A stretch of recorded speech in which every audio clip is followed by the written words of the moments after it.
Hiya there, it's HBZ Marie here, and I am a massive Nintendo fangirl, especially when it comes to the Legend of Zelda series. I'm also a sucker for any cool-looking fantasy species, with a bonus if they're particularly unique or have interesting lore.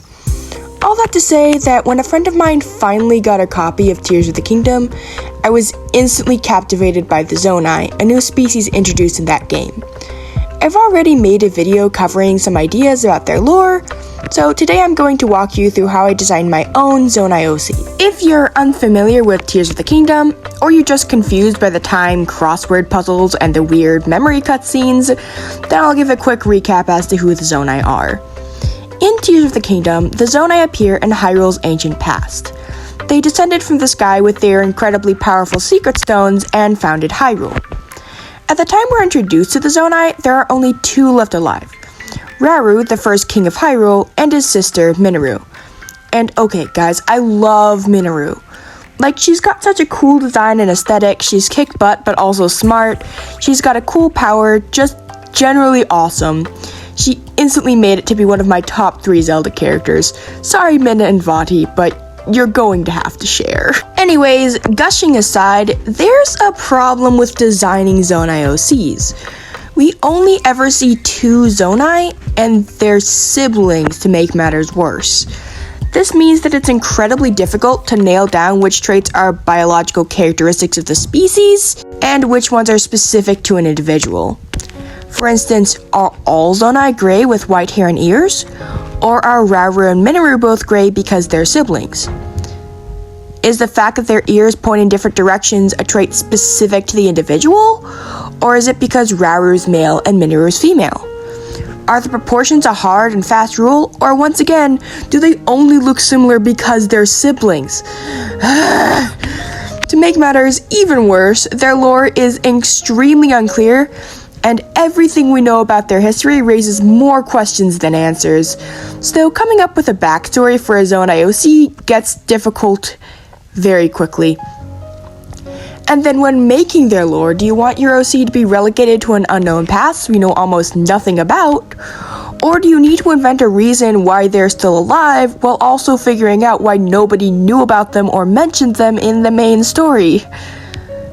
This is a headache. So, for making my little set of OCs, I decided on a few ground rules which I wouldn't break without a solid explanation. First, biology. In my interpretation, all Zonai have the same basic body shape. Human-like legs, long torsos, arms and necks, a snout, 3 eyes, and very large ears. I'm ignoring the aspect of the ancient hero for these purposes because jury is still out on what even he is. I also decided all Zonai would be gray with white ears and hair and white markings somewhere on their face, unless you could come up with a good reason as to why not, like albinism or something.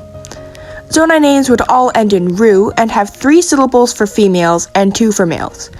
I was also only going to make a handful of OCs and they would all be alive in the present, but I'd make sure to tie them to existing Zelda lore with a lot of references to past games, namely the games I personally grew up with. Lastly, I was gonna have fun. I wasn't gonna worry too much about making them cringe or anything like that, because these guys are for my own enjoyment. Nobody else has to like them. They're my little guys, I love them deeply, and that's enough for me. First, Donaru. She's the first one I made, predating the other 2 by several months, and at the time, I just wanted to have my own little Zonai, claiming my piece of the Tears of the Kingdom pie, if you will. I really did not know what I was doing when I first designed her. The designs we were given in-game are incredibly complex, and I really struggled to parse them out in the midst of all the visual noise. They're absolutely beautiful, and I'm not faulting them, but I just had a hard time figuring them out. Because of this, I missed a few things, and because I didn't iterate beforehand, Donaru's original design had a lot of flaws. For instance, I gave her a hood and some guitar-style hair loops, but I didn't bother to work out how her hair made sense under the hood or where it connected to her head. I didn't draw her ears correctly at first either, making them the same gray as their body and without a pink inside. When I went to update her design, I removed the hood and gave her a bun, as well as some hair ties to try and make sense of how it could actually be styled that way. I also added more detail to her dress and put her secret stone in a visible place. To explain why Donoru is still alive, I turn to the way we've seen someone else come back from the ancient past. Draconification. And was this because I love dragons a bit too much and wanted to torture another OC? Yeah, it was. Who doesn't want to give their OCs an extra helping of trauma? Donoru's story is that she comes from a time before even Rauru and Minoru, which is true for all 3 Zonai I made. She ate her secret stone kind of to see what would happen, but mostly to see if it would prevent her people from going extinct.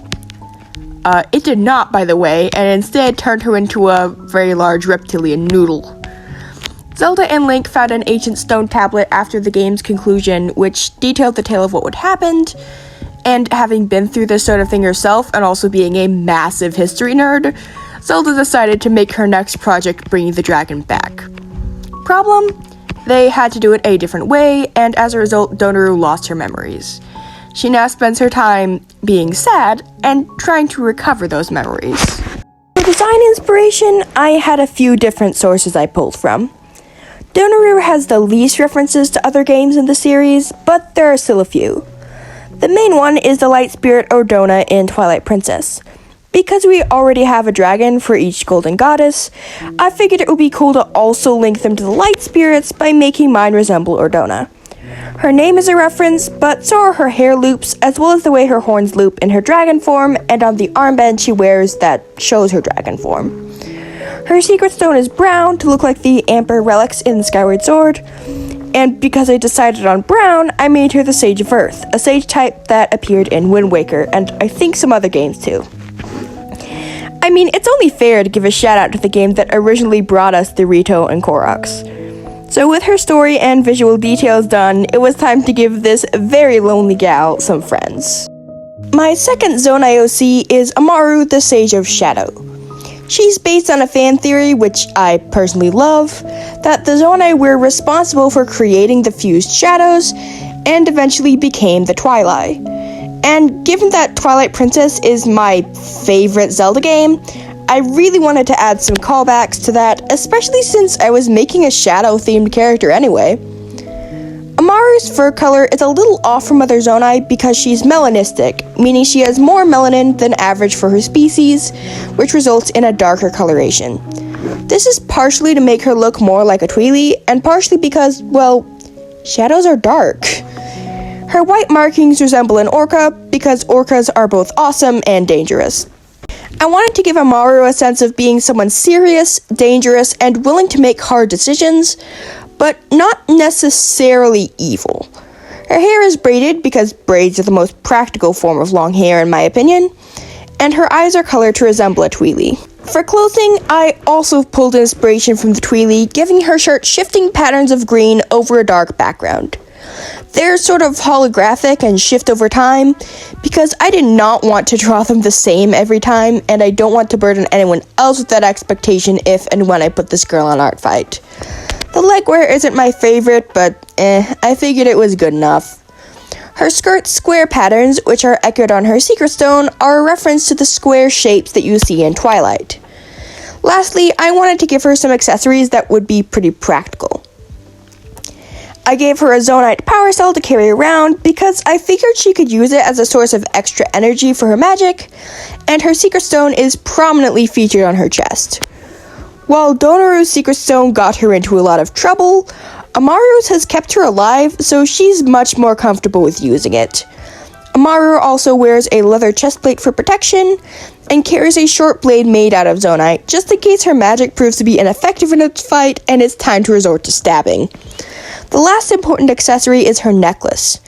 Amaru wears the broken shards of the Mirror of Twilight around her neck, held together by magical energy, which explains why she was able to leave the Twilight Realm even after the end of Twilight Princess.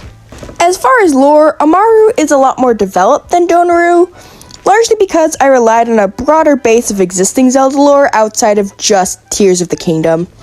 Her name is derived from Mara, which means bitter.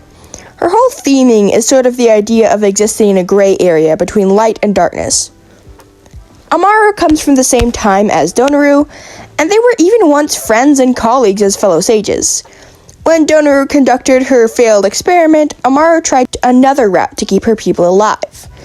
creating new magical artifacts rather than using the ones they already had. She was a lot more careful after witnessing what happened to Donoru, and has carried that sense of caution with her ever since, always thinking and gathering information before she acts. Eventually, her experiments were met with success in the form of the fused shadows. While Amaru's intentions weren't evil, the goddesses were still not cool with mortals having anything that powerful, and locked her and the others involved in the process in the Twilight Realm. While most of the banished Zonai resigned themselves to their fate, Amaru decided to watch and wait, though for what she didn't know.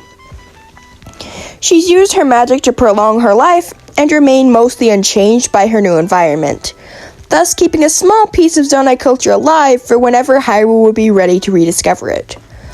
One day, one of the devices she'd been using to monitor the light world, a mask that tracks the status of secret stones, showed something new. The secret stone Donoru had once possessed began to show a signal, meaning that the sage it had belonged to must have somehow returned. Using her magic to activate the remains of the Mirror of Twilight, Amaru returned to the world of light to find her long-lost friend. The central theme I wanted to work with here was the theme of darkness, but in a way that somewhat subverts the trope of darkness equaling evil. Amaru isn't a very altruistic character, but she isn't evil either. In D&D terms, she would be true neutral.